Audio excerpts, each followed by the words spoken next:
You've heard of Live from New York, it's Saturday night. Now get ready for Not Live from Shulman Studio at Northeastern. It's NUTV Sports Not Live. Carlos high, pitches it back.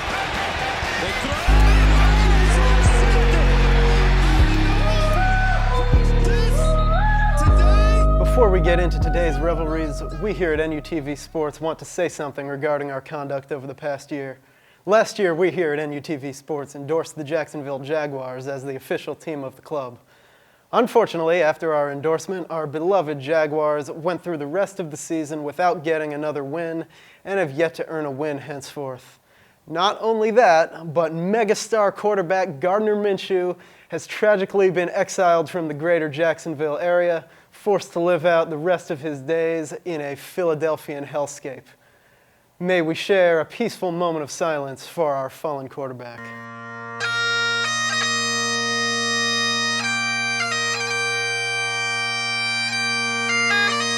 We here at NUTV Sports sincerely apologize to the esteemed Sir Minshew and the Jacksonville Jaguars, their most glorious owner, Jackson DeVille, and of course to the Jags faithful of Duval County. It is with a heavy heart, mind, and soul that we thusly forthwith, henceforth, rescind our endorsement of our beloved Jacksonville Jaguars and wish them all the luck in getting their first win in over a year. On a happier note, with the start of the NHL season coming up, we here at NUTV Sports would like to formally announce our endorsement of the newest team in the league, the Seattle Kraken. We are honored to be the official video production club of the Kraken and are looking forward to what will undoubtedly be a successful freshman season. We're nearing the end of the 2021 MLB season, which can only mean one thing. Mets fans are disappointed. At the All-Star break, the Mets were in first place and had a 4-game lead on the second-place Phillies in the NL East. The baseball gods must have recognized and quickly rectified their mistake as the Mets went 25-39 following the All-Star break, bringing their record on the year to 73-79 and earning them third place in the NL East. One might look at this season and think, there's nothing to celebrate. What with DeGrom being hurt, Conforto regressing, Kevin Pillar's face getting absolutely destroyed, Mets players booing their own fans, losing close games, forgetting how to hit baseballs, and then forgetting how to pitch baseballs. You get the point. I don't have time to go over everything. I have class on Monday. There is one shining beacon of pride for Mets fans this year, however. Prior to this season, the Mets had played 9,316 games since their inception in 1962. Some 1,150 players have played for the organization in that time. In all these years, the Mets had never possessed a record of 69 wins and 69 losses. I'm honored to be the one to tell you all now, live on NUTV Sports, kind of, that after losing to the Washington Nationals 4-3 on September 6, 2021, the New York Mets, for a brief and beautiful moment, were the proud owners of a 69-win and 69-loss record. Nice. You get it? It's funny because 69 is like this thing. As we approach playoff baseball, the Seattle Mariners, the league's funniest and most embarrassing franchise, have a shot at breaking the longest playoff drought in professional sports. They haven't made it to October in 19 years, and today they are 2 games out of a playoff spot with a nice 84-69 record. That seems to indicate that they've been pretty good at baseball this year. Well, their run differential is currently at -53, so maybe they're not good and just lucky? Well, manager Scott Servais has the explanation for this.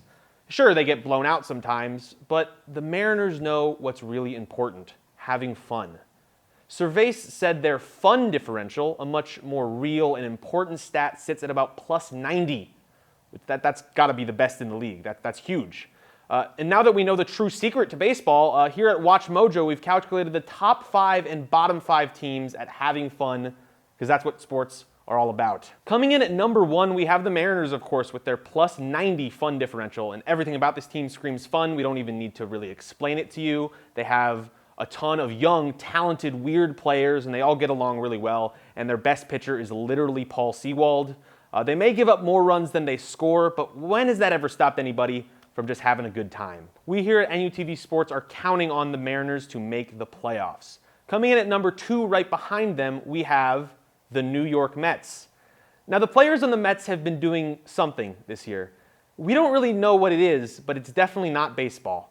Despite the weird 24/7 circus of Mets controversies, one thing's for sure: the players, despite it all, are really having fun. They have the ultra-exciting Francisco Lindor and Javier Baez combination, and they have fun no matter how well the team is playing. And they have a guy called Dick Mountain. So that's enough for us to calculate their fun differential at a nice plus 69.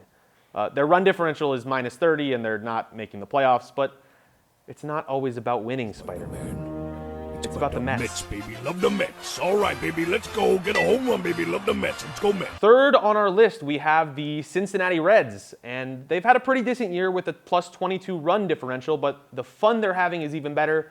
They've enjoyed some really great seasons from guys like Jonathan India and Wade Miley, and especially the ever-charismatic Canadian Joey Votto.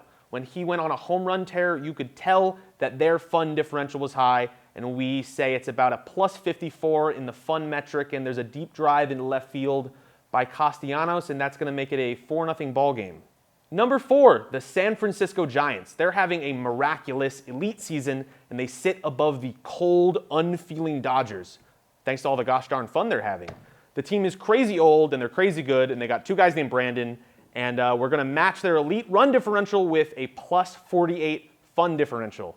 Last on the list, we have number 5, Chicago White Sox. The Southsiders have withstood Tony La Russa's best efforts to ruin their great time, and they've run away with their division.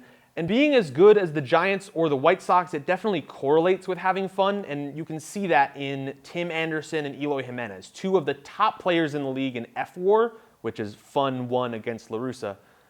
They've outscored their opponents by 145 runs, and they have outfunned their opponent by 45 as well. But to have such fun teams, you have to have some really unfun ones. So we are going to rank the bottom 5. So coming in at the least fun team, we have the Diamondbacks, who lost so many games so early that you can't really blame their players for not really trying.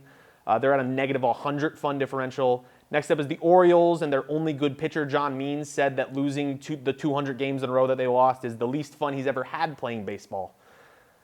Poor guy. They're at negative 99, right behind the D-backs. Then we have the Astros. They've been a pretty good team. Then they're going to make the playoffs, but they look like they're going to start crying at all times. They're getting booed everywhere, and for good reason, because they are dirty cheaters, and they're all super, super bitter that they got caught. Negative 90 fun differential to you. May you lose the division to the Mariners for the rest of eternity. Next up, we have the Phillies, and they are a disappointing ball club as always, and they suffer from having to play in Philadelphia. That's enough said. Negative 68 fun differential. And then last, we have the Cubs, and they traded every single one of their players, and they keep getting blown out, and they're just a generally unpleasant franchise, so they are 5th worst with negative 66 fun differential. I don't have an outro written for the bit. That was it. You know, sports are all about having fun. Is that good? Is that good? In 2019, the Washington Nationals won the World Series. No. I hope the Red Sox all die. I'm trying to think of something profound. Fuck the Cubs. Please get vaccinated. Anthony Rizzo, I'm begging you. Go Kraken. Baseball is a really great sport because at the end of the day, you're not going to win the World Series. You're probably not going to make the playoffs. If you don't enjoy the really weird fun moments of like the shittiest two players on your team, like facing off and like falling over, if you don't enjoy how bad everything is, you're not going to enjoy the sport.